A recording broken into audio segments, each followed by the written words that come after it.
Yan, isang magandang umaga po sa bawat isa. Kamusta po ang ating umaga, mga kapatid? Ang ating umaga ba ay masaya? Ayan, alam ko po na ang bawat isa ay nandirito at handang-handa na. Amen? At sa mga wala naman po dito, alam ko naman pong handa rin sila. Maaaring na late lang sila at ayan. So sa oras pong ito, tayo pong lahat ay tumayo upang tayo po ay sama-sama na manalangin sa ating Panginoon. Ayan, purihin ka, Panginoon. Magandang umaga sa inyo, Panginoong Diyos. Sa oras pong ito, Panginoon, sama-sama kami na dumudulog at nagpapakumbaba sa inyong banal na harapan. At ang panalangin namin, Panginoon, patawarin mo kami, O Diyos, sa lahat, Panginoon, ng aming mga nagawa laban sa iyo, God. Sa mga naisip, nasabi, Panginoon, sa mga nakita ng aming mga mata, maging sa mga nagawa ng aming mga kamay, Panginoon, na hindi mo ikinalulugod sa amin. Lord, patawarin mo kami. Dalangin namin, O Diyos, ang pagkatagpo mo sa amin sa umagang ito.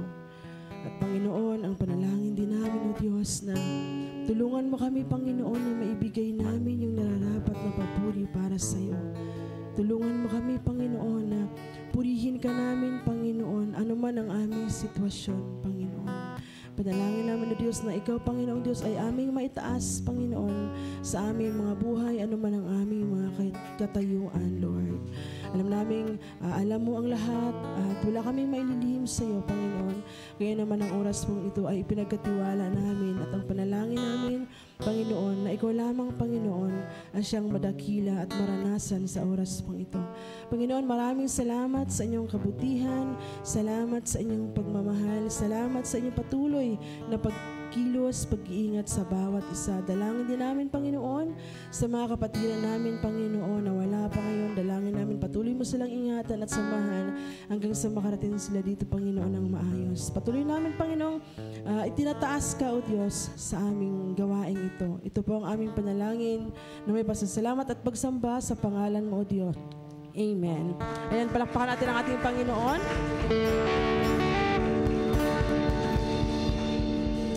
Ayan, tayo po'y sama-sama na magpuri sa ating buhay na Diyos.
tapat at sapat sa aming mga buhay. Salamat, O Lord, sa umagang ito na patuloy mo, Panginoon, pinagkatiwala sa amin ang mga awit para purihin ka, sambahin ka at pasalamatan ka. Salamat sa patuloy mong pagmamahal na hindi matutumbasan, Panginoon. Salamat sa lahat. Sa oras mong ito, Panginoon, ikaw lamang, O Diyos. Ikaw lamang, Panginoon, ang aming pupurihin at sasambahin. Hallelujah, Lord God. Purihin ka, Panginoon. Napakabuti mo sa amin. Dahil sa kabutihan mo, Lord, kami ay malayang magpuri, makalapit sa banal mong harapan. Sa kabila ng ikaw ang Diyos na buhay, Diyos na makapangyarihan, Diyos ng himala, Diyos na walang hanggan. Sa kabila nun, ikaw ay mabuti sa amin kahit pa man, Lord, sa aming mga pagkukulang, Panginoon. Hallelujah, hallelujah, Lord. Sa oras mo ito, Panginoon, tanging ikaw lamang, Panginoon, ang isisigaw ng aming mga puso. Lord, ikaw lamang, Panginoon, wala nang iba. At anuman, Panginoon, ang aming mga alalahanin, amin itong binibigay sa iyo, Lord, upang mabigay namin ang pinakamainam na papuri, pagsamba. Hallelujah, sa inyong banal na pangalan. Yes, Lord, hallelujah. Yes, Lord, hallelujah. O Diyos, sa kabutihan mo, ako'y narito upang magpuri sa iyo. Yes. O Diyos, sa kabanalan mo, nalulugod ako. Buhay ay iaalay ko. O Diyos, sa kabutihan mo, sabihin natin sa Panginoon, ako'y narito. Yes, Lord, salamat, Panginoon, sa kabutihan upang magpuri sa iyo. O Diyos, sa kabanalan mo, yes, Lord, salamat, nalulugod ako. Buhay ay iaalay ko. Yes, Lord, ikaw lamang ang nagtiwala sa akin. O Diyos, di kita bibiguin. Yes, Lord, magtatapat sa'yo, maglilingkod ako. O Diyos, kay buti mo, ikaw lamang ang nagtiwala sa akin. O Diyos, di kita bibiguin. Magtatapat sa'yo, maglilingkod ako. O Diyos, kay buti mo. Sabihin natin sa ating buhay na Diyos ang awit na ito. Ikaw lamang ang nagtiwala sa akin. O Diyos, di kita, yes, Lord, bibiguin. Magtatapat sa'yo, maglilingkod sa'yo. O Diyos, yes, Lord, hallelujah. Purihin ka, Panginoon.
nagtitiwala ang Diyos na ibigay mo sa Kanya ang pinakamainam mong papuri. Bakit? Sa kabila ng mga sitwasyon mo, sapagkat kasama mo ang Panginoon. Amen? Kaya naman sa oras po ito, gawin nating awit na nagmumula sa ating puso para sa Panginoon. Ikaw lamang ang nagtiwala sa akin, O Diyos, di kita, yes God, bibiguin. Yes Lord, aawit kami sa iyo at magtatapat. Maglilingkod ako, O Diyos, kay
Lord, pinaalala mo sa amin, Panginoon, na Ikaw ay mabuti, Ikaw ay tapat. Ikaw yung Diyos na laging handa para yakapin kami sa anumang pagkukulang namin. Ikaw yung Diyos na kinakalimutan anuman yung mga kasalanan na nagawa sapagkat ang iyong kabutihan ay walang kapantay, Panginoon. Ang iyong pagpapatawad ay hindi matutularan. Panginoon, maraming salamat sa oras pang ito, Panginoon. Na patuloy mo kaming pinagkatiwalaan, Panginoon, na magbigay ng papuri sa iyo, Panginoon. Patuloy mo pinagkatiwala sa amin yung tinig namin, Panginoon, para gamitin namin para sa iyo, para isabihin namin kung gaano kang habuti sa buhay namin, Panginoon. Tunay, O Diyos, na wala kang katulad, Panginoon. Bilang pasasalamat, Lord, kami ay maglilingkod, Panginoon. Kami ay nagpupuri sa iyo, Panginoon, ano man ang aming sitwasyon. Tunay kang mabuti. Sa iyo lamang, Panginoon, ang papuri at pagsamba, Panginoon Diyos. Ito aming pagsamba sa pangalan mo lamang, Panginoon. Amen. And palapakan natin ng malakas ang ating Panginoong Diyos. Hallelujah.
Pakingitian yung katabi mo at sabi mo sa kanya, salamat sa Lord na kasama kita ngayon dito. Amen. Opo. Yan.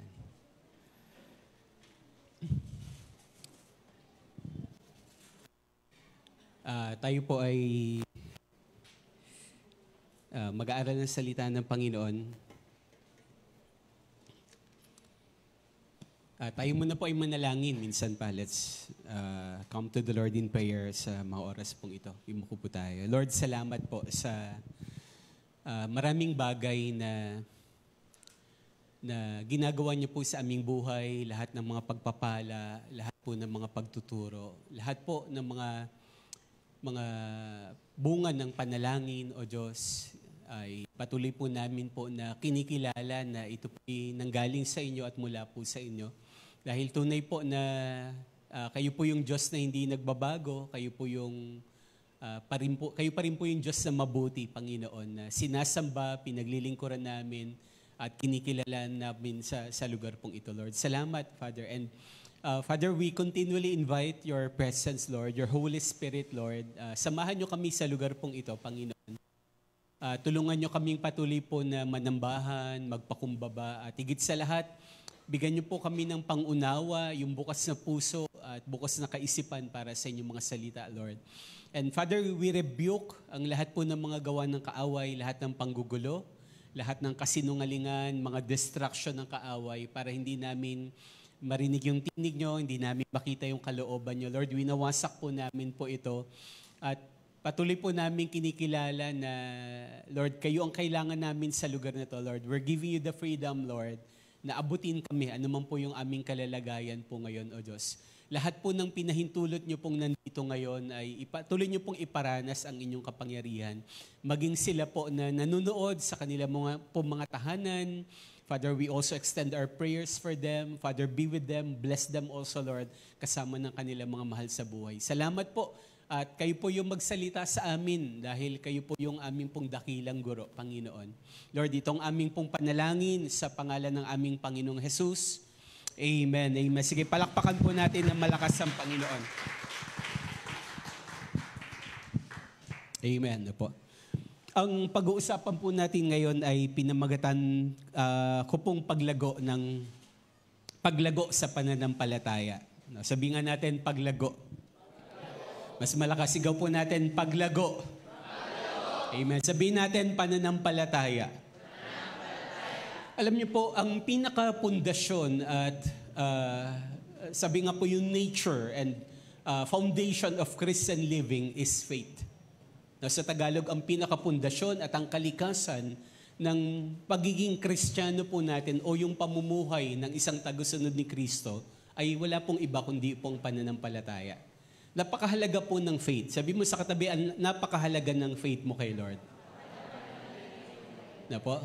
Kasi bakit po, alam nyo, ang pag-inaral natin ng Bible, sabi ng Bible, tayo po ay iniligtas ng Diyos dahil sa pananampalataya. Tayo po ay pinawalang sala sa lahat ng ating kasalanan dahil po sa pananampalataya. Tayo po ay ginawang matuwid ng Diyos dahil sa pananampalataya. Tayo po ay ginawang anak ng Diyos dahil po sa faith. At pupunta po tayo ng langit dahil rin po sa pananampalataya. So everything, no po, at sabi nga po in the book of Hebrews, sabi po, for without faith, it is impossible to please God. Ibig sabihin, hindi mo pwedeng bigyan ng karangalan, hindi mo pwedeng mapangiti ang Diyos, hindi mo pwedeng i-please ang Lord kung wala kang faith. At ang pinaka-worst, sabi rin po in the book of Hebrews, anumang bagay daw na gagawin natin na walang faith ay kasalanan. No? Hindi po ako nagsabi niyan, ang Biblia ho mismo. No? Basahin niyo po yan sa bahay niyo, makikita po natin po yan in the book of Hebrews, Romans chapter 14 verse 23. No? Lahat daw ng bagay na hindi natin gagawin ng may pananampalataya ay kasalanan po sa Diyos.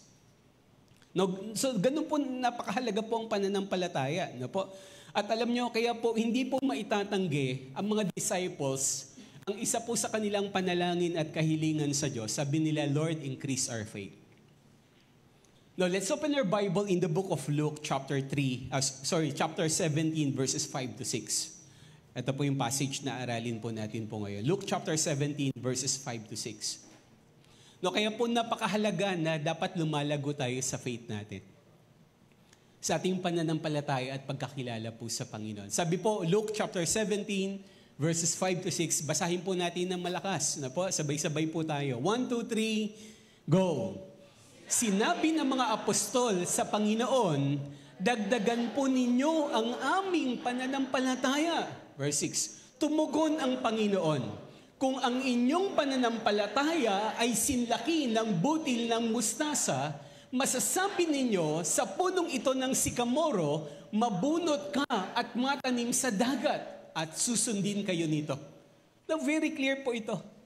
Now, sabi po, si Jesus na po mismo nagsabi, na marami tayong pwedeng gawin kung tayo may pananampalataya sa Diyos.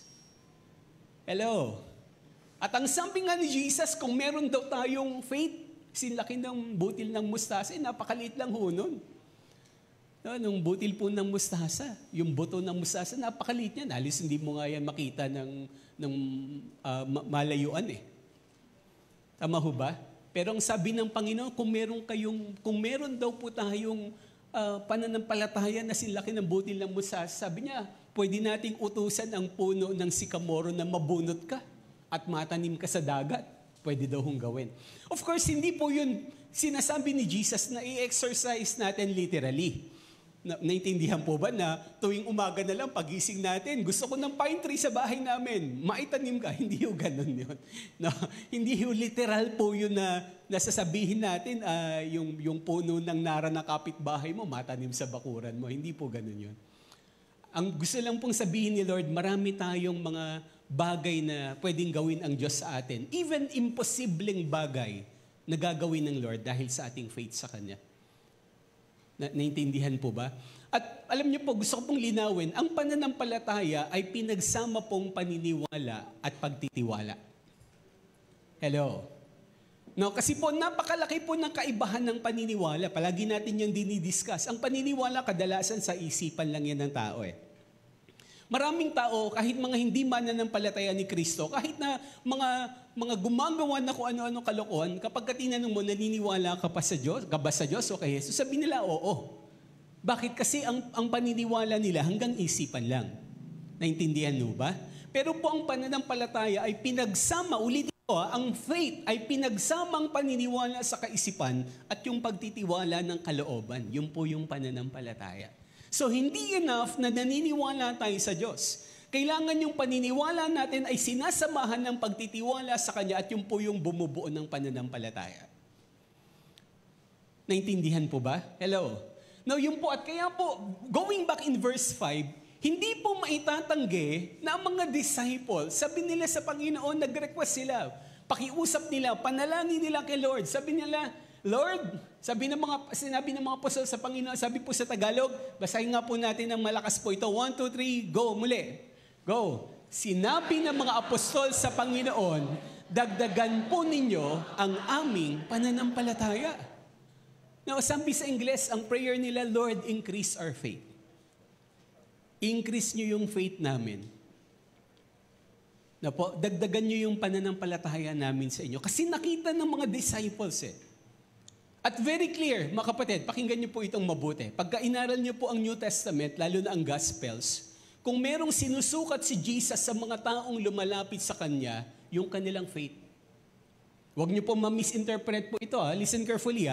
Hindi ko sinasabing hindi mahalaga ang pag-aaral, hindi ko sinasabing hindi mahalaga ang pera, hindi mahalaga ang trabaho, hindi mahalaga yung kinabukasan. Mahalaga po lahat yan. Pero gusto ko pong sabihin sa ating lahat, hindi po yan ang tinitingnan ni Jesus o ng Diyos.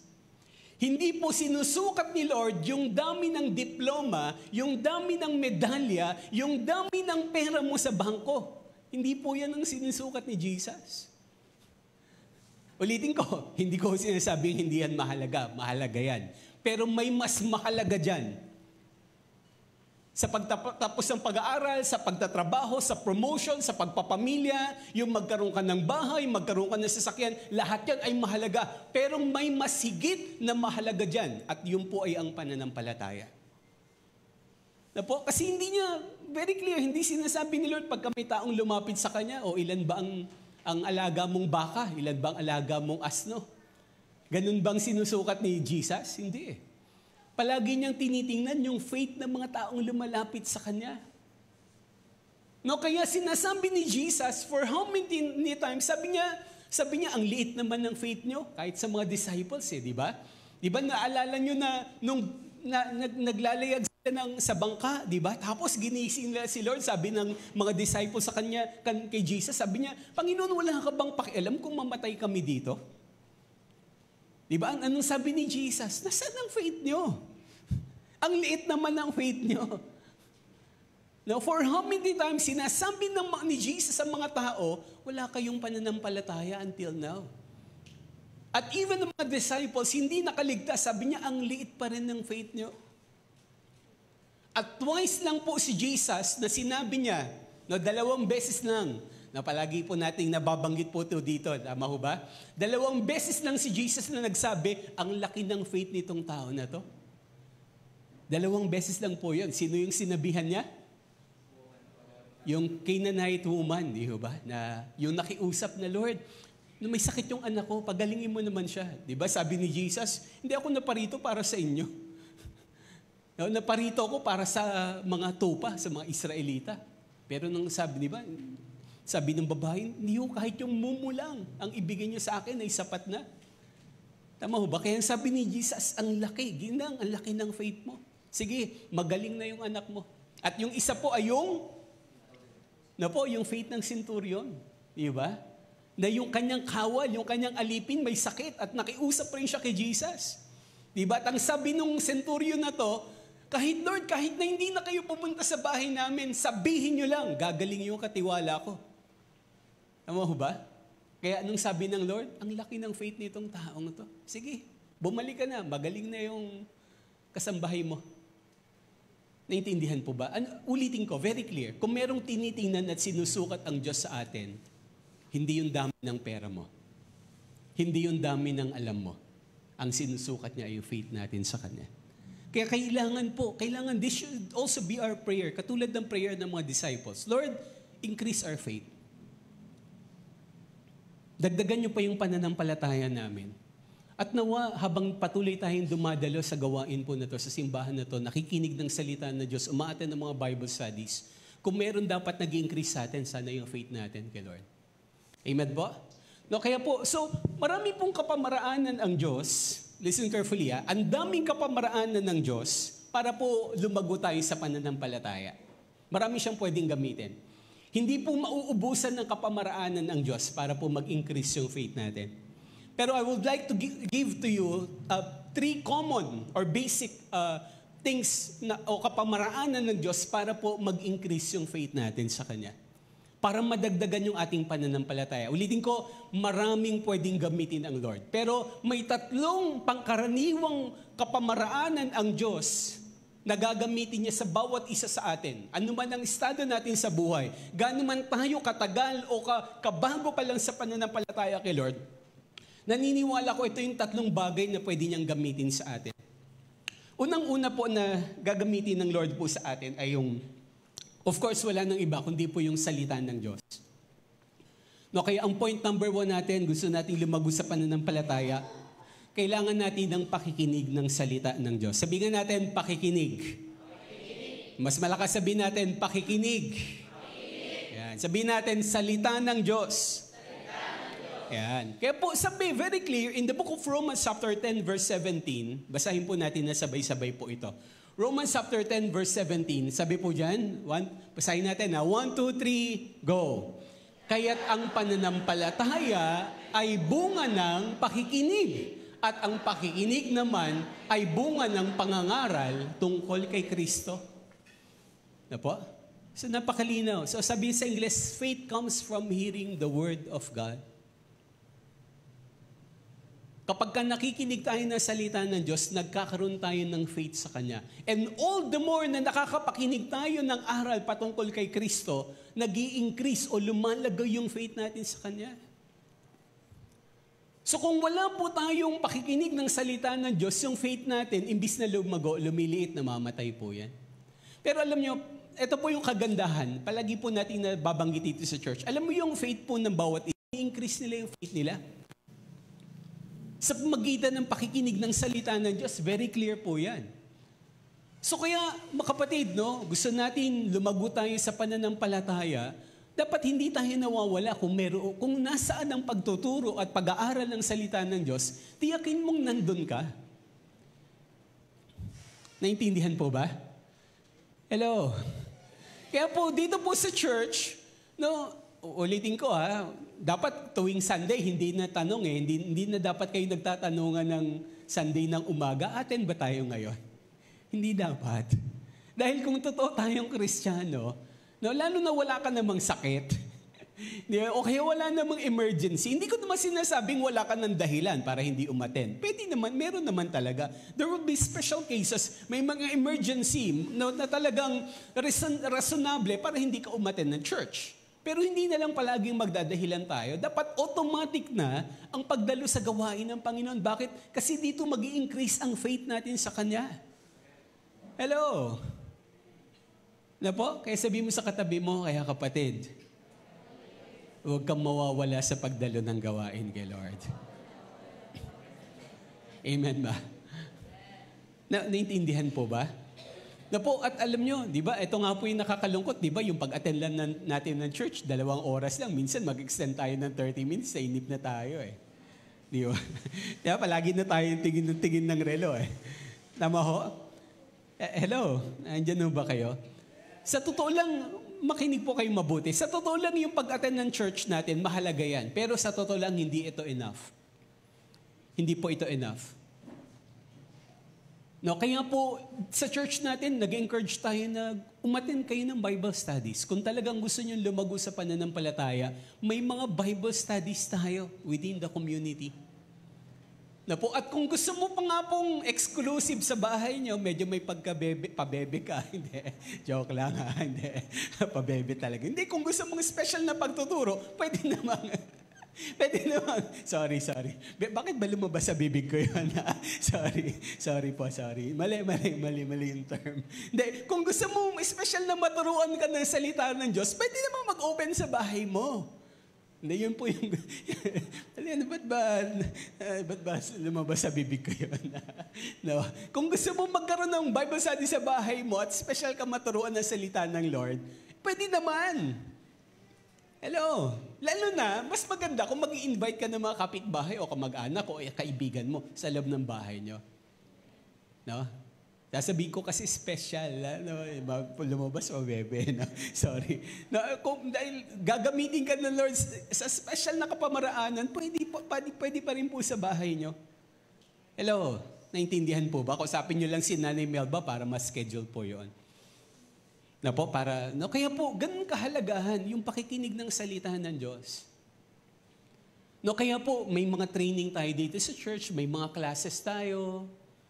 Naintindihan po ba? And also, mga kapatid, palagi po nating remind, dapat araw-araw tayong nakikinig at nag-aaral ng salita ng Diyos. Personal. May panahon sa sama-samang pag-aaral ng salita ng Diyos, pero huwag mong isasantabi. Hindi enough na po, no, kapag naisasantabi yung personal mong pag-aaral ng Biblia. Alam niyo, hindi ko makalimutan, no po, ang karamihan ng mga napapakinggan kong mga magagaling na teacher. At nagmula po pala ito sa isang presidente po, no, sa presidente ng Harvard University daw po, no, sa ibang bansa. Sabi po nung parang Charles Eliot ata yung pangalan niya. Nabasa ko lang po ito sa isang article. Pagka nagtuturo daw siya sa mga estudyante, palagi niyang remind ng mga estudyante. Sabi niya gano'n, encourage niya, meron ka bang subject na nahihirapan? Sabing gano'n ang paalala ng presidente na to ng Harvard University, maglaan ka lang ng 15 minutes a day sa subject na nahihirapan ka. After a few weeks or months, magiging mahusay ka sa subject na yan.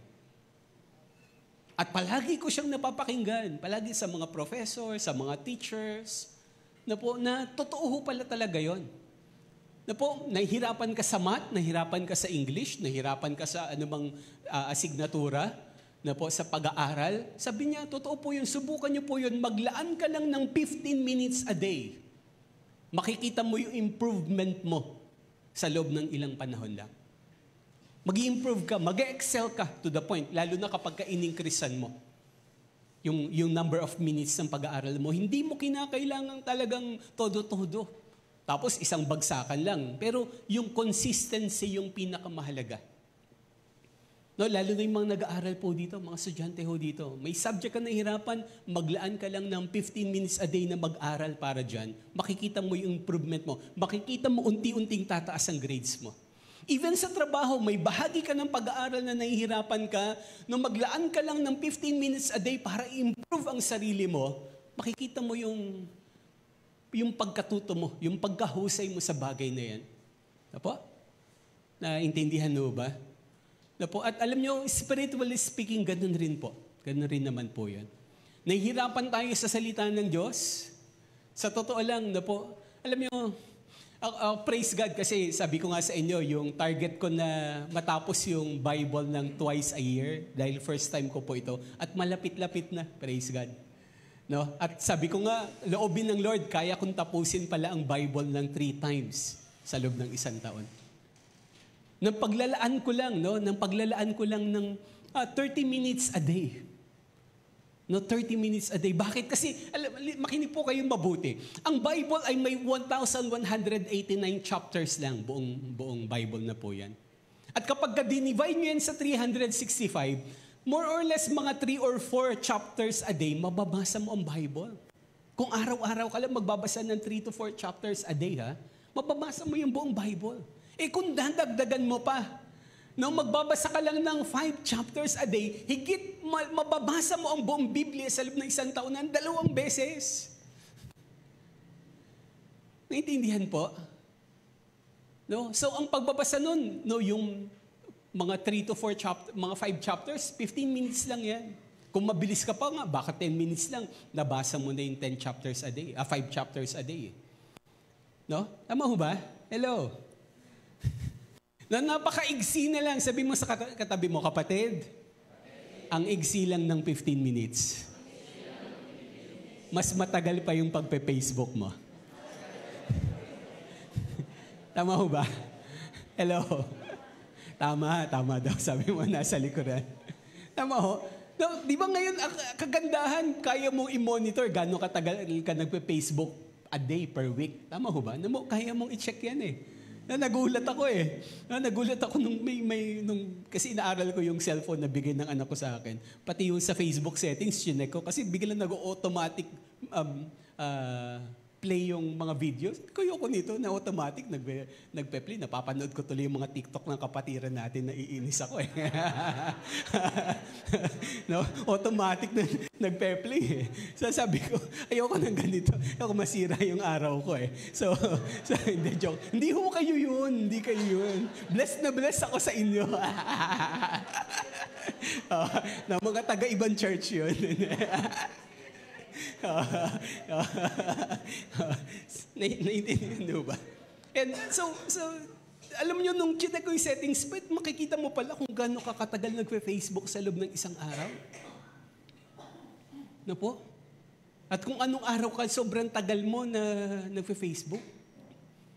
No, nakita ko yung pinakamatagal kong pag-Facebook ay tuwing Lunes. Yun po yung napansin ko na umaabot ako ng 1 hour. Ano po, kasi day off daw. Araw ng pahinga. No, napapatagal yung pag-Facebook ko every Monday. No, na-observe, nakita ko yung settings na yun. Sabi ko, Lord, tulungan mo ko.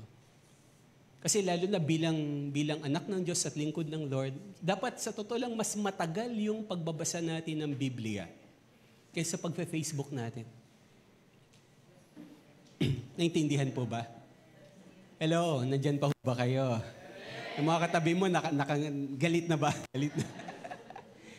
So going back, gusto nating lahat tayo, gusto nating mag-increase ang faith natin. Pero hindi lalago ang faith natin kung walang pag-aaral ng salita ng Diyos. 15 minutes a day lang, kapatid, mababasa mo ang buong Bible for 1 year. Comparing sa pag-Facebook natin ng higit sa 1 oras, 1 araw. Tama ho ba? At alam nyo, nagulat po ako, merong isang ako napanood na video. Alam nyo, sobrang tindi na ng technology ngayon. Di ba yung artificial intelligence? Di ba yung mga high school o college ata dito, gamit na gamit yan sa paggawa ng mga essay daw, mga project sa school eh.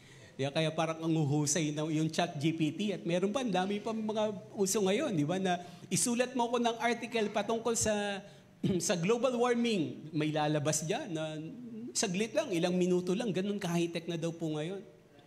Nagturo pa tuloy tayo dito, may ganun pala sa paggawa ng mga team writing. No po? So, alam niyo po, sobrang advanced ang technology natin. Meron pong isang tao nagsabi niya, hindi nalalayo balang araw, makakagawa daw po ng Biblia, ng bagong Biblia ang mga tao na hindi po magkokontradict sa relihiyon ng bawat isa. Kayang-kaya na daw hong gumawa ng bagong version ng Bible na hindi ma-offend ang mga Muslim, hindi ma-offend ang mga Hudyo, hindi ma-offend ang mga Kristiyano, ang mga Buddhist, lahat ng relihiyon sa buong mundo. At ang artificial intelligence ang gagawa daw niyan para sa tao. Nakakatakot, mga kapatid. Kaya hindi ho maitatanggi. Sobrang lapit na natin na po sa sinasabi ng Bible in the book of Revelation na darating yung panahon na magkakaroon ng one world government at magkakaroon ng one world religion. Na uobligahin nila ang lahat ng tao para sambahin yung Antikristo. Hindi hong maitatanggi. Ang lapit na natin.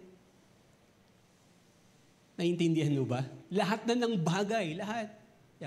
Yung technology, yung gera, lindol, mga pestilence, mga sakit, lahat po yan ay nakasulat niyan. More than 2,000 years ago, prinafisay na yan ng Biblia. Binigay na yan ng Lord noon pa. At tayo pong nabubuhay sa panahon na ito ay sobrang lapit na natin sa muling pagbabalik ng Panginoon. Naintindihan po? Kaya po, bago tayo humarap kay Lord, ay nabasa natin yung buong Bible. Panalangin ko po yan bilang inyong pastor. Amen ho ba? Sana maging panalangin mo rin yung personal. Kasi hindi mo pwedeng sabihin kilala mo ang Diyos nang hindi mo kilala yung salita ng Diyos. Ulitin ko po, hindi mo pwedeng sabihin kilala mo. Di ba, totoo yan eh. Hindi mo pwedeng sabihin kilala mo si Rizal kung hindi mo nabasa yung mga libro patungkol kay Rizal, yung biography niya. Tama ho ba? Ang Noli Me Tangere, ang Il Filibusterismo. Hindi mo pwedeng sabihin kilala mo siya. May alam ka sa kanya kung hindi mo na alam, nabasa yung usulat, mga libro patungkol sa kanya. Ganun rin po ang Diyos. Hindi mo pwedeng sabihin mong kilala mo ang Diyos kung hindi mo nabasa ang Bible. Hello? Naintindihan po ba? So we're claiming na tayo ay tagasunod ni Kristo. Tayo yung mga anak ng Diyos, dapat pinabasa natin ang Biblia araw-araw. At pakinggan niyo po ito. Listen carefully. Kasi sa totoo lang, hindi perfection ang hinahanap po natin dito. But persistency or yung consistency. Tatanungin niyo ako, Pastor Boyet, wala bang araw na pumalya ka ng pagbabasa ng Bible? Meron ho. Maraming beses rin ho kung pumapalya ng pagbabasa ng Biblia. Diba? Pero kahit na pumapalya ako, bumabalik lang ako sa dapat kong gawin. Hindi perfection. Yung po yung sinasabing hindi perfection.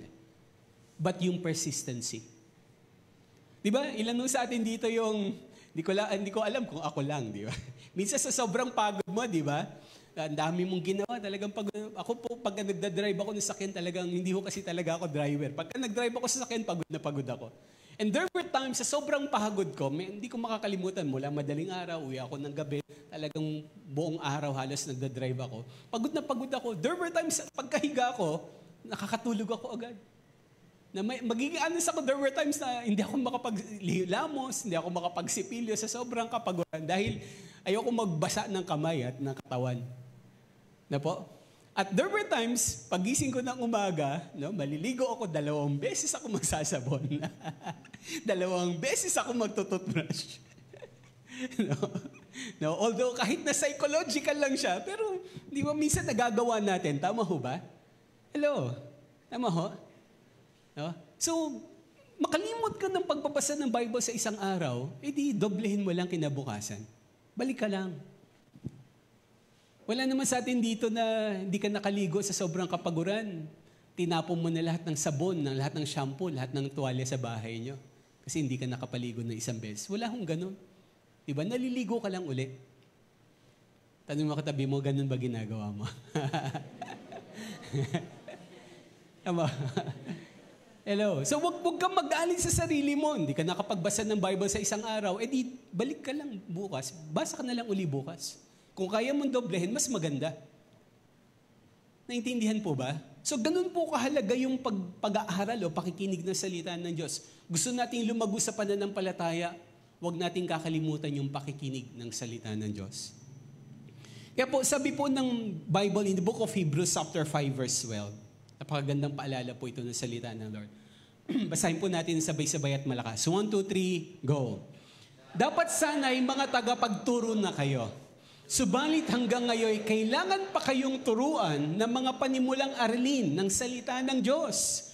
Dapat sana'y kumakain kayo ng matigas na pagkain. Ngunit hanggang ngayon, gatas pa lamang ang inyong kaya. Diba? Alala ko yung testimony tuloy ng misis ko. Nasa bahay siya, medyo masama yung pakiramdam. Kalimutan ko yung pagpaalam to. Di ba? Sabi niya, isa sa pagkapahiya niya, nung pumasok siya sa school na malaki na siya may baon pa siyang chupon sa eskwelahan. At napahiya siya sa mga kaklase, di ba? Na nag-school na may baon pa ang snacks niya chupon sa kanya, mga klase niya, mga biskuit, mga juice sa kanya, chupon pa na may dede pa na gatas. Na hindi po akma, tama ho ba? High school ka na. Di ba? Ang bao mo pa mga bote ka pa ng chupon, di ba? Tama ba? Hindi tugma. No? Imagine mo yun, di ba? Parang ang sagwang tingnan. Na po? High school ka na, college na, tapos nakachupon ka pa. Hindi masama magatas, pero kung nakachupon ka pa, hindi tugma sa edad. Tama ho ba? At alam niyo po yung sinasabi ng Bible, sabing going back na po. Sabi po dyan, verse 12, yung pasimula, sabi, dapat sana yung mga tagapagturo na kayo. No, marami po mga Kristiyano, sa sobrang tagal ng umaattend ng church, dapat Bible study leader ka na sa totoo lang Hello? Sana katulong ka na namin nagbi-visitation, nagpa-follow up, nagdi-disciple. Sa sobrang tagal na nating mananampalataya, magkaroon tayo ng mabilis na survey. Ilan po dito yung more than 10 years ka ng Christian? Pakitaas po yung, wala pong magsisinungaling, sinungaling, hindi pupunta ng langit. Sabay ka nun no? More than 10 years na, wow, di ba? So, ang dami. Tama ho ba? No, more than 10 years, no po? So, pagka more than 10 years, talagang dapat tagapagturo ka na ng salita ng Lord. Sino po dito yung more than 5 years ka ng Christian? More than 5 years. No, more than 5 years. Even yung mga nagtaas ng more than 10 years, kasama kayo doon more than 5 years Tama mo ba? Higit sa 5 taon. Higit sa 5 taon. Yan. Sige po, wag ko kayong mahiya. Taas yung kamay nyo. Yan. So, mas marami. Tama ho ba? Nagbigla nagkwentahan, no? Nagbilangan, di ba? Minsan nagbibilangan pa, Sunday school pa lang, nandito ka na Di ba? Hindi ba kayong pagtanggap daw kay Lord? Ayan. Tama ho ba? So, ibig sabihin, more than half sa atin, more than 5 years na uma-attend ng church at may pananampalataya kay Lord. Hello, naintindihan ho ba? Mga kapatid, baka itong verse na to para sa atin to. Na bakang sinasabi ni Lord sa atin, dapat sana'y tagapagturo ka na. Sabi mo sa katabi mo, kapatid, dapat tagapagturo ka na ngayon.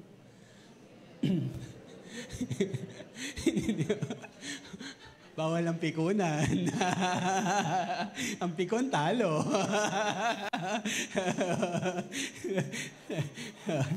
Naintindihan mo ba? Mga kapatid, no? At yung, hindi po sa akin galing to. Sa Bible po ito. Na po, na sana maging paalala po sa atin, maging paalala. No, kung lumalago tayo sa faith natin, sabi niyan, dapat sana, no, yung author po nito, no, kahit sa ibang sulat ni Apostol Pablo, lumalabas sa sulat niya po ito Dapat sana naglilid ka na ng Bible study, sana naglilingkod ka na. Pero hanggang ngayon may baong ka pa rin bote ng gatas. No? Dapat kumakain ka na ng steak ngayon. Pero gatas pa rin iniinom mo. Na po? Naintindihan mo ba? Nung umangawa ka pa rin daw. Yung umangawa. Di ba? Iyakin pa rin. Diba? Hindi mabigay yung gusto. Iyakin pa rin. Hindi ka madalaw. Nagtatampo ka pa rin. Di ba?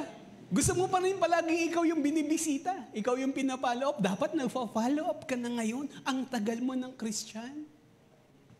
Naintindihan po ba? Ayun pala doon pa baby. Yung pala ngayon yung dapat ng salita na yun. No ba? Naintindihan po ba? Hello, nandyan po ba kayo? Huwag po kayong masaktan. Baka po, mahal ko po kayo bilang pastor niyo po at mahal na mahal kayo higit ng Panginoon. Pero reminder po ito ng Lord sa ating lahat. Na po? Dapat lumalago tayo sa faith natin. Dapat nagmamature tayo. Dapat hindi ka na nagiging matampuhin. Naintindihan po? Sana tumutulong ka na para mag-follow up ng iba. Magbisita. Hindi yung palaging ikaw yung kailangang bisitahin sa bahay. Naintindihan po ba? Darating na si Lord. Diba? Sabi niyan, dapat sana yung mga pagturo na kayo, subalit hanggang ngayon, kailangan pa kayong turuan ng mga panimulang aralin ng salita ng Diyos. No, hindi po graduate, palaging basic ang kailangang ituro. Sana hindi na tayo ganon. At walang taga-chosen may kawayan niya, ganyan. Tama ho ba? Amen. Pati taga Valenzuela, taga Pande, meron din tayo dito. Nandito ngayon. Welcome po dito po sa church natin sa May Kawayan. Naintindihan po? So, yun po yung paalala po ng salita ng Diyos. Ang unang paraan para lumago tayo sa pananampalataya ay pakikinig ng salita ng Diyos. Pangalawa po. At alam niyo, yung unang kapamaraanan, ito po yung sa totoo lang, ito yung pinakamadali pa na kapamaraanan ng Diyos para lumago yung faith natin. Ang salita ng Diyos. Na po? At kung minsan, kapag hindi tayo nagbabasa ng Biblia, hindi tayo umaattend ng Bible study, ayaw nating nakikinig ng salita ng Diyos, Although hindi ko naman sinasabing lahat, pero there were times, ito yung gagamitin ng Lord sa atin. Yung pangalawang kapamaraanan. Although, wag niyo po ma-misinterpret, hindi ko sinasabing, pagka babad ka na sa salita ng Diyos, hindi ka niya padadaan dito. Pwede pa rin. Napo? Ang pangalawa pong kapamaraanan ay yung pagsunod sa gitna ng pagsubok. So in short, ang unang basic na gagamitin niya yung Word of God, pangalawa yung problema o pagsubok. Ayaw man natin po nito, sa totoo lang lahat tayo, ayaw natin ng problema o pagsubok. Tama ho ba? Pero ito po yung isa sa kapamaraanan ng Diyos na pinahihintulot niya para mag-increase yung faith natin sa Kanya. No? Natatandaan niyo po yung inaral po natin last time, yung higit pa sa ginto, di ba? Balikan natin yung verse natin, the book of 1 Peter, chapter 1, verse 7. Naisama mo ba dyan, kapatid?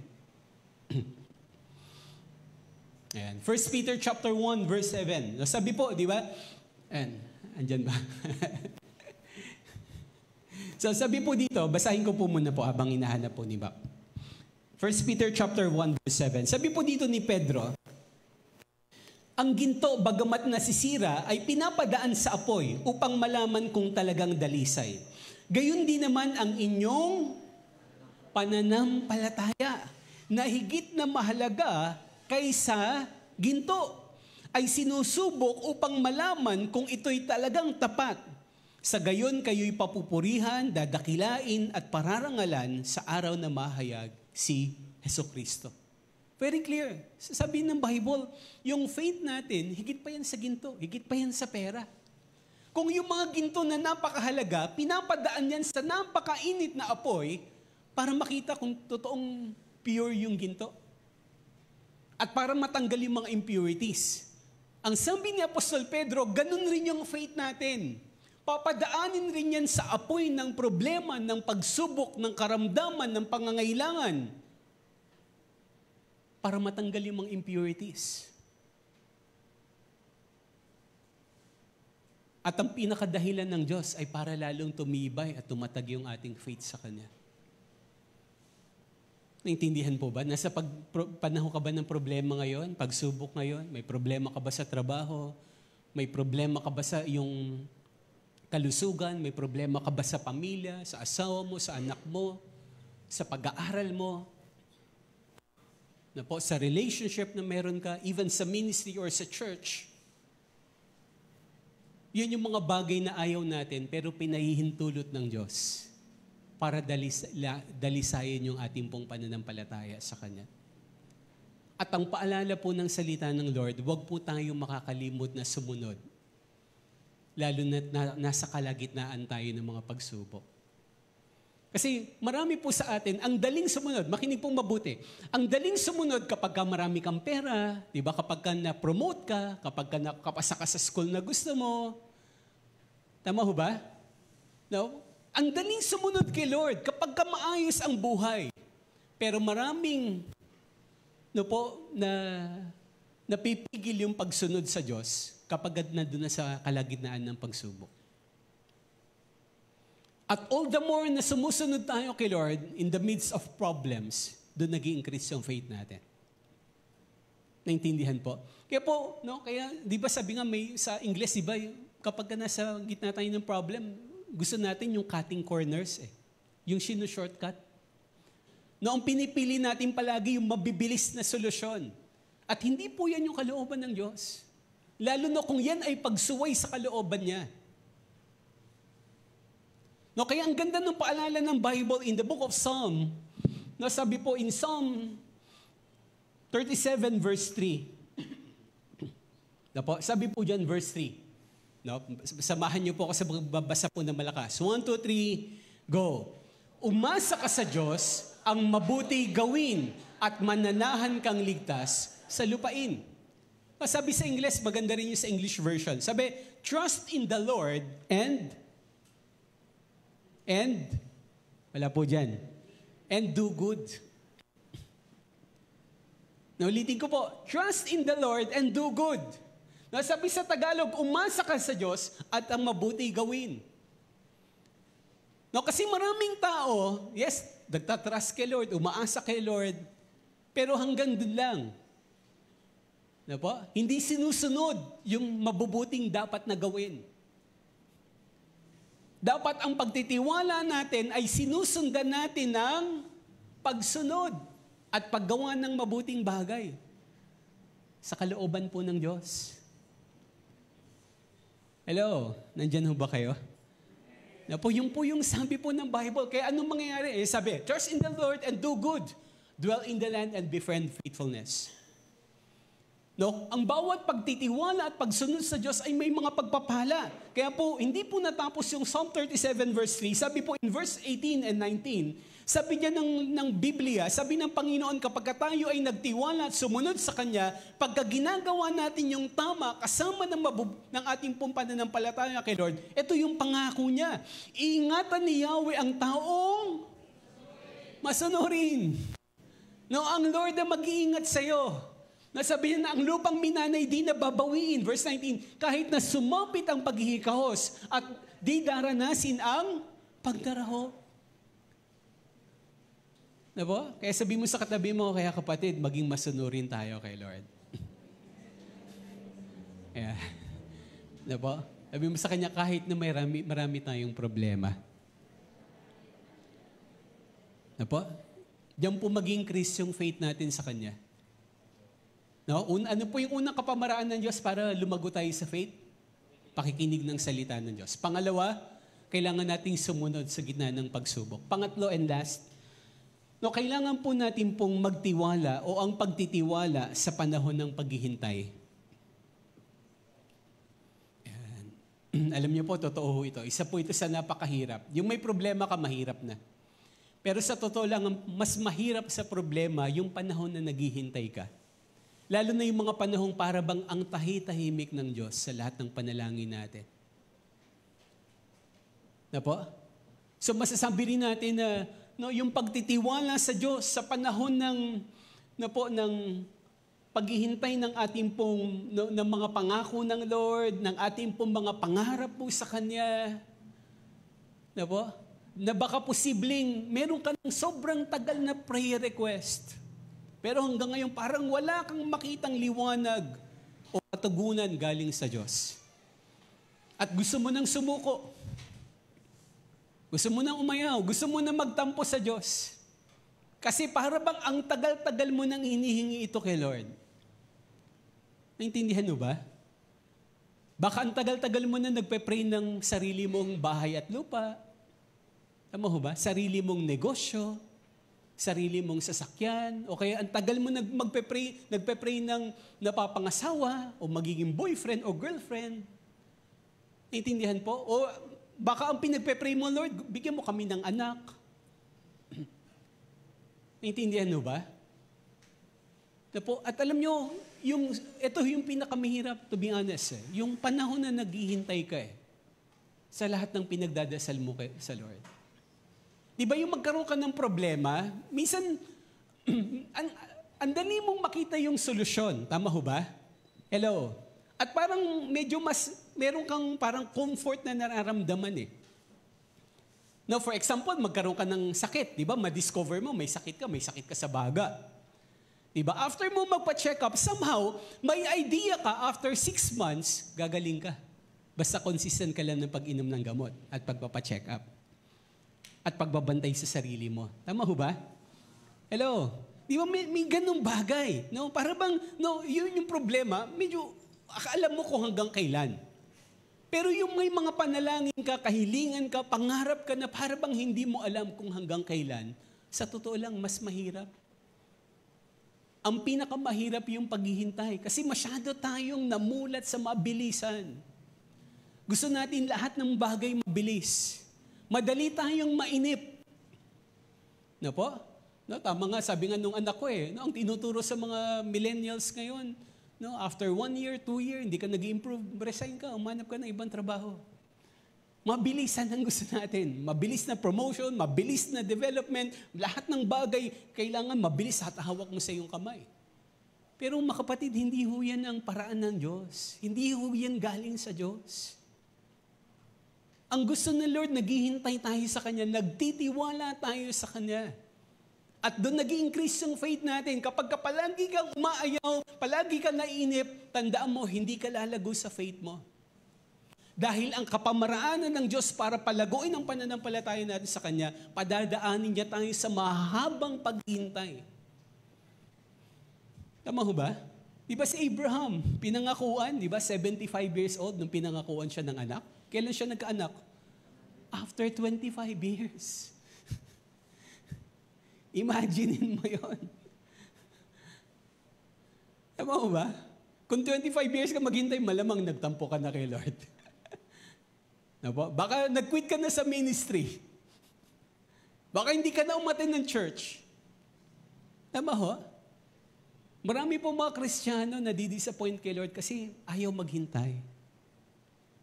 Ayaw, natatakot maghintay. Kaya sabihin mo sa katabi mo, kapatid, huwag kang maiinip. Darating rin yan. Maghintay ka lang. Amen po? Nasabi po ng Bible, napakaganda ng paalala ng Lord sa atin. Na po? Psalm 37 verse 7.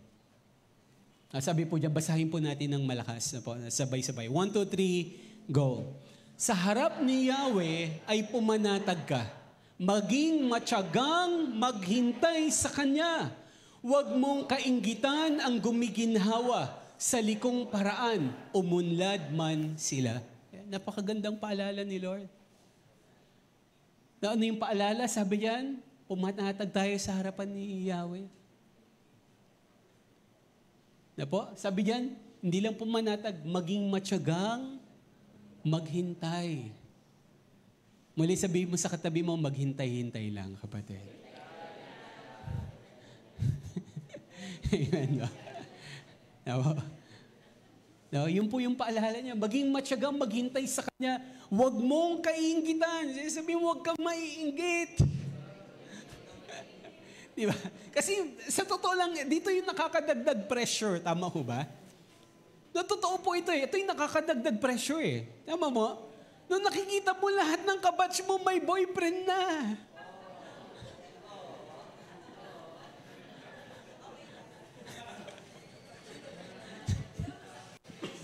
Tama mo ba? Lagi ka na lang abay. Di ba? Ayaw mo na umatan ng mga invitation, di ba? Kasi inis ka na lahat na nasubukan mo mula flower girl hanggang pagiging abay, di ba? Hello? No, lahat ng kabatch mo, may sarili ng bahay at lupa, nagsasarili na. Mga strong, independent woman na. Saan si kapatid? Di ba? Hello? Di ba yung mga kabatch mo may sarili ng sasakyan? Tapos ikaw hanggang ngayon naglalakad ka pa rin. Ang sabi ni Lord, huwag mo silang kainggitan. Na po?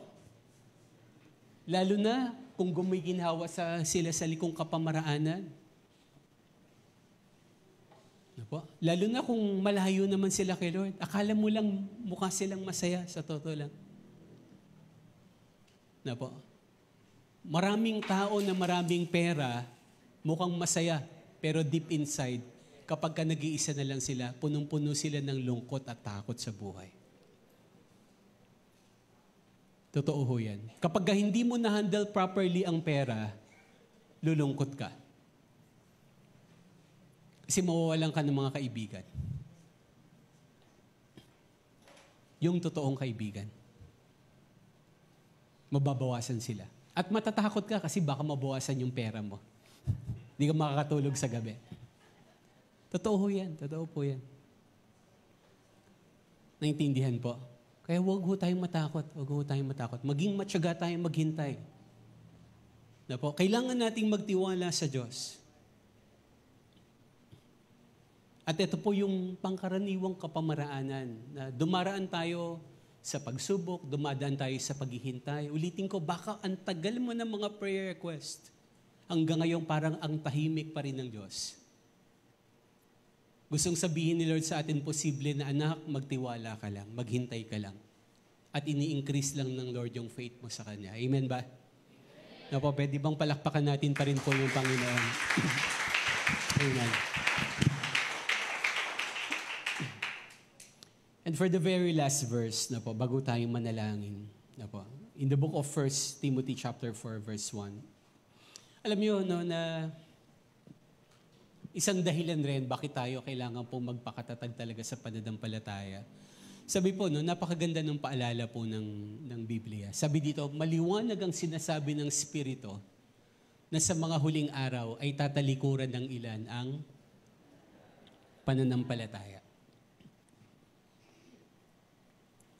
Very clear po yan. Sabi po sa English, in the last days, many will depart from their faith in God. Sa huling panahon, kasi mas lalong lalaganap ang kasamaan. Mas lalong darami ang kahirapan. At ang magiging bunga, anong sabi ng Bible? Sa mga huling araw, huling panahon, bago dumating muli si Jesus. Sabi yan, may mga taong tatalikod sa kanilang pananampalataya. Sabi mo sa katabi mo, sana hindi ikaw yon, kapatid. Amen ba? Sana hindi po tayo yon. Na dumaan tayo sa maraming problema at pagsubok, tatalikuran natin ang Diyos. Na po? Hindi ko makalimutan yung na-share ng anak ko. Minsan, no, napagpapalit natin ng Lord sa daming mga bagay sa mundo. Tama mo ba? Minsan ay pagpapalit natin ang Diyos sa paglalaba. Di ba? Sa paglilinis ng bahay. Na po. Hindi ko sinasabing hindi mahalaga maglaba, hindi mahalaga maglinis ng bahay. Hindi ko sinasabing hindi mahalaga ang pagtatrabaho, ang pamilya, lahat yan ay mahalaga. Pero dapat kung papipiliin ka, si Lord pa rin ang priority mo. At hindi natin dapat siya pinagpapalit. Amen ba? Amen. Sabi mo sa katabi mo, huwag mong ipagpapalit si Lord. Kahit kanino. Kahit sa boyfriend mo pa. Kahit sa girlfriend mo pa. Tama mo ba? Naintindihan po.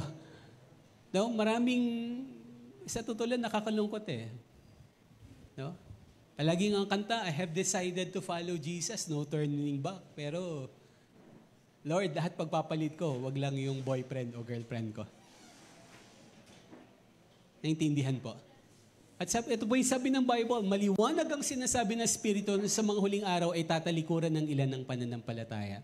Susunod sila sa mga mapanlinlang na spirito at sa mga katuruan ng mga demonyo. Na po? Wag ho tayong magpapaloko.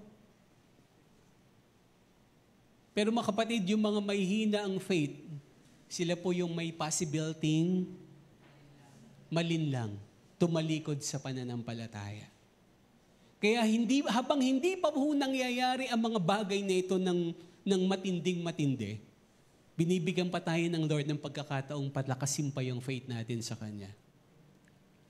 Amen ba? Muli, ano po yun? Sa pakikinig ng salita ng Diyos. Pangalawa, sa pagsunod sa gitna ng pagsubok. Pangatlo, sa pagtitiwala sa mga panahon ng paghihintay po. Naintindihan po. Tayo pong lahat ay tumayo at tayo po ay mananalangin. Muli, inimbitahan ko po yung worship team na awitan po natin yung awitan natin ng Panginoon. Minsan pa natin pong sambahin ng Lord. At pwede bang bigyan natin ng malakas na palakpak po ang Diyos sa ating kalagitnaan? Sige po, mas malakas pa po. May lalakas po yan para sa Lord. Hallelujah. Hallelujah. Father, we worship you. We honor you, Lord. We give you praise. We give you glory, Lord. Amen. Yes, God, Jesus. Hallelujah. Hallelujah, Lord. Amen. Tayo po'y umawit at manambahan sa Diyos. At ating pong sambahin, Lord, sa lugar pong ito. Ano man po yung ating pong kalalagayan, meron man tayong problema, may pagsubok, nasa bahay ka man ngayon, meron kang sakit, may karamdaman ka, ay patuloy po natin, wag po natin maging hadlang po yung mga bagay na yan para hindi po natin sambahin ang Diyos. Let's still worship God in the midst of our problems, in the midst of difficulties. may depression ka man ngayon, may kalungkutan ka, maraming bagay na hindi mo, litong-lito ka man ngayon, hindi mo alam ang gagawin mo sa buhay, atin pa rin pong sambahin ng Diyos, atin pa rin po siyang papurihan at pagtiwalaan. Let's express our trust in Him sa pamagitan ng mga awit at pagsamba po ngayon. Amen. Hallelujah. Hallelujah. Father, we worship you, Lord. We honor you, God Jesus. Hallelujah, Lord. Hallelujah.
Salamat po sa inyong mga pangako, O Diyos. Hallelujah, Lord. We worship your holy name, God. Sa ating pong pagwawakas sa panalangin, naniniwala po ako na may mga kapatid po tayong nandito ngayon o nanonood sa kanilang mga tahanan na posibleng nasa kalagitnaan ka ng pagsubok. May mga problema ka na nabibigatan ka ngayon dahil hindi mo alam yung gagawin mo. Parang ang dami mo ng mga bagay na sinubukan pero still parang nandun ka pa rin sa kabigatan ng sitwasyon na yan. Naniniwala ko na itong paalala, itong salita ng Diyos ay para sa iyo at encourage ka lang ng Lord na patuloy ka pa rin sumunod, patuloy ka pa rin magtiwala sa Kanya.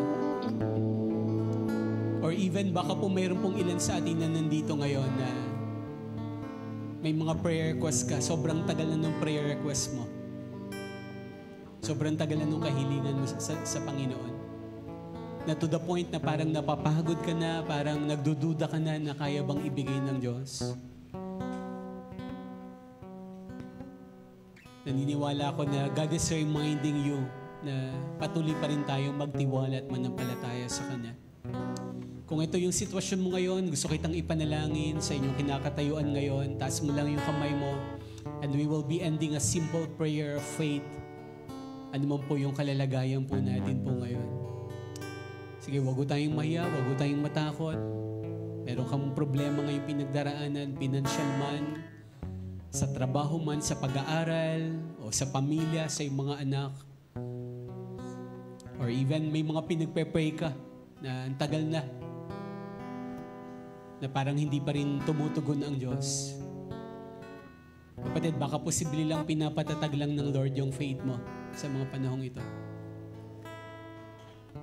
At gusto ko na rin ipanalangin, if this is your prayer, katulad ng prayer ng mga disciples, Lord, increase my faith. Taas mo na rin yung kamay mo at mananalangin tayo. Panginoon, maraming salamat po, O Diyos, sa iyong mga paalala at salita. Salamat po sa paalala nyo na higit po ang pananampalataya namin sa inyo.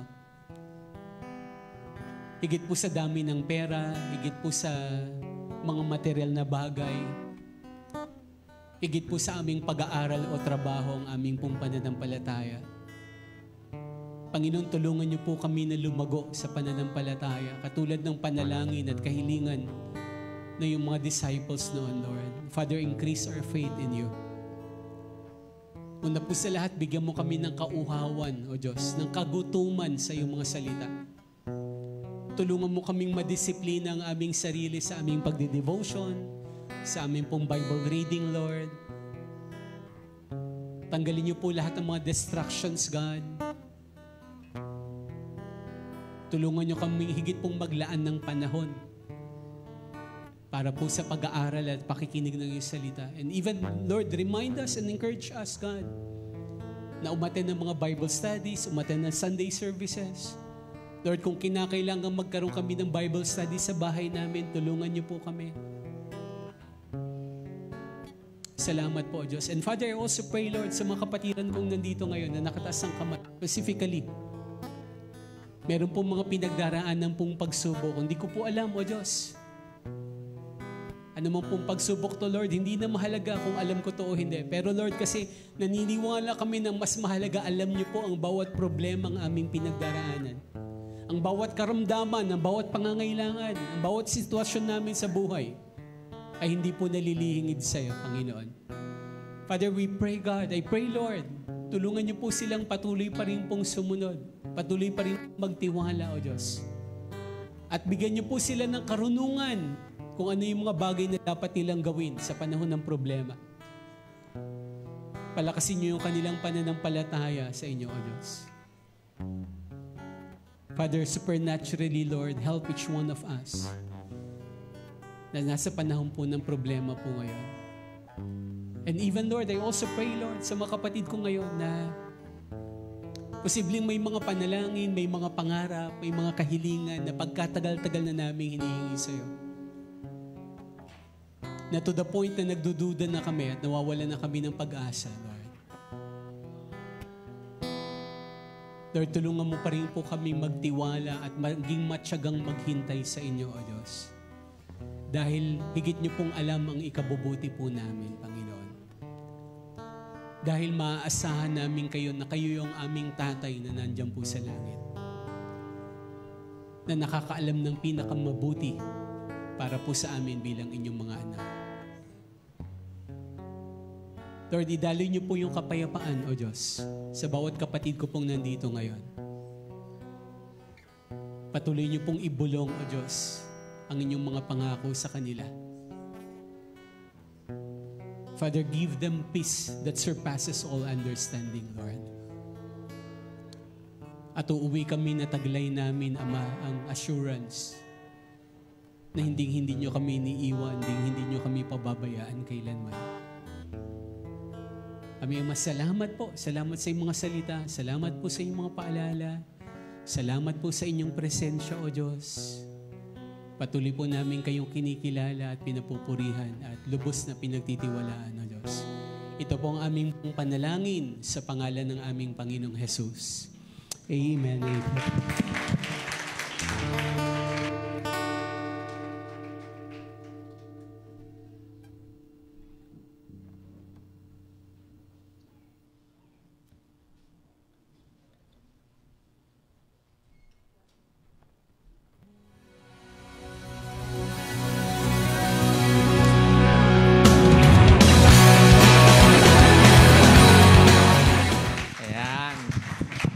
So, ngayon po naman ay tayo po ay dadako sa ating pagbibigay po. Ano? Pero bago po yan, hayaan niyo pong may babasahin po tayong salita ng Panginoon sa Mark 12:41-44. Sabi po dito, umupo si Jesus sa tapat ng kaban ng yaman. Nakita niya kung paano naghuhulog ng salapi sa kaban ng yaman ang napakaraming tao. Maraming mayaman ang naghulog na maraming salapi sa kaban ng yaman. Lumapit ang isang dukhang babaeng balo at naghulog ng 2 sentimos na maliit lang ang halaga. Tinanong ni Jesus ang kanyang mga alagad at sinabi sa kanila, katotohanan ang sinasabi ko sa inyo, ang dukhang babaeng balong ito ang naghulog ng higit na malaking halaga kaysa kanilang lahat na naghulog ng salapi sa kaban ng yaman. Ito ay sapagkat silang lahat ay naghulog ng mga labis nila. Ngunit siya, sa kabila ng kanyang karukhaan, ay inihulog ang lahat ng kanyang kabuhayan. So, malamang po, madalas po natin narinig po ito at palagi po natin ito marahil ang iba po ay kabisado na po itong talatang ito. So, dito po, napakahalaga po na makita po natin ito. Ako nakita ko po dito na ang pagbibigay po ay noon pa po ito, hindi lang po sa panahon natin ngayon, nung panahon pa ng Panginoong Hesus. At talagang interesado po ang Panginoon sa ating mga pagbibigay. Bakit po? Kung makikita po natin or kung narinig niyo po yung sa pagkabasa natin, ang Panginoong Hesus mismo ay intentional po siyang umupo sa harap ng or yung kaban ng yaman ng kaban or sa treasury box, no? At interesado po ang Panginoon sa ating pagbibigay. At alam niya po, no? Sa napakarami man po nagbibigay sa atin, alam ng Panginoon kung paano po ang puso natin sa pagbibigay. No, na dapat po ay mapaparangalan natin ng Panginoon. Kasi po, nakikita po ng Panginoon ang ating pagbibigay at pinaparangalan po niya ang ating pagbibigay. So, nakikita natin ito na pinarangalan niya yung babaeng balo, yung dukhang babae, no? Na sana po, sa ating pagbibigay, maparangalan po natin ang Panginoon. Matuwa po mabigyan po natin siya ng kasiyahan sa ating pagbibigay. At hindi po tinitingnan ng Panginoon dito kung gaano kalaki po yung ating pagbibigay. Makikita po natin, 2 sentimos lang po ang hinuhulog ng babaeng balong ito. Pero nalugod po ang Diyos sa kanyang pagbibigay. So sana po, tingnan po natin ang ating mga puso sa pagbibigay. Ayun po, tayo po'y manalangin. Aming Diyos, dakilang ang makapangyarihan sa lahat. Tunay po na ikaw ang Diyos na mabuti at tapat. Salamat po, Panginoon.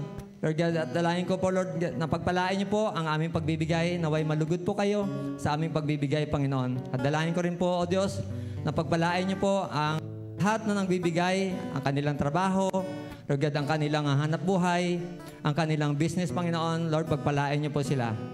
Lord, at dalahin ko rin po na lahat ng mga kolektang ito, Lord God, ay pagpalain niyo, Panginoon, na ito po ay magamit sa inyong kaharian, O Diyos. Tunay po na ikaw ang Diyos na tapat at unang nagbigay sa amin, Panginoon. Salamat po, Ama. Lord, salamat din po sa natapos na aming gawain. Salamat po sa pagsama niyo sa amin. Salamat sa katagumpayan po ng aming gawain, Panginoon. Dalahin ko po, Diyos, na palakasin niyo po kami, patatagin niyo po ang aming pananampalataya. Tulungan niyo po kami, Panginoon, na maglaan ng oras sa aming pagbabasa, sa aming pagdidevotion, Panginoon, sa aming pakikipag-uusap sa inyo, Panginoon. Tulungan niyo po kami, Panginoon, sa araw-araw ng aming buhay. Lord God, maraming salamat, Panginoon, sa iyo pong mataas na papuri at pagsamba. Ito pong aming dalangin sa tanging pangalan ng iyong anak na si Jesus. Amen. Amen. Palakpakan pa natin, Panginoon.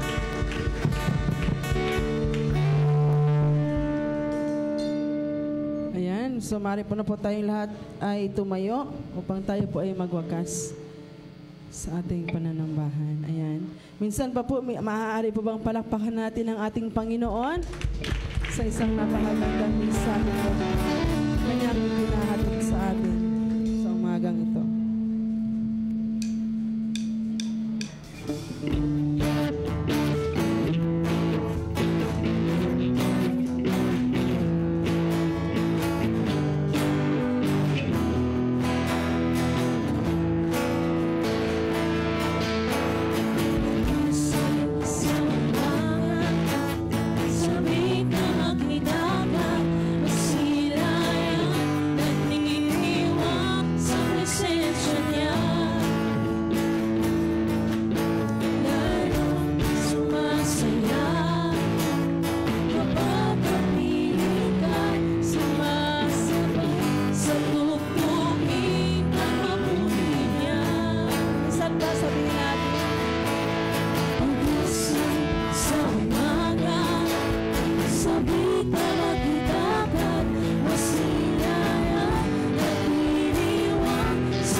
Jesus.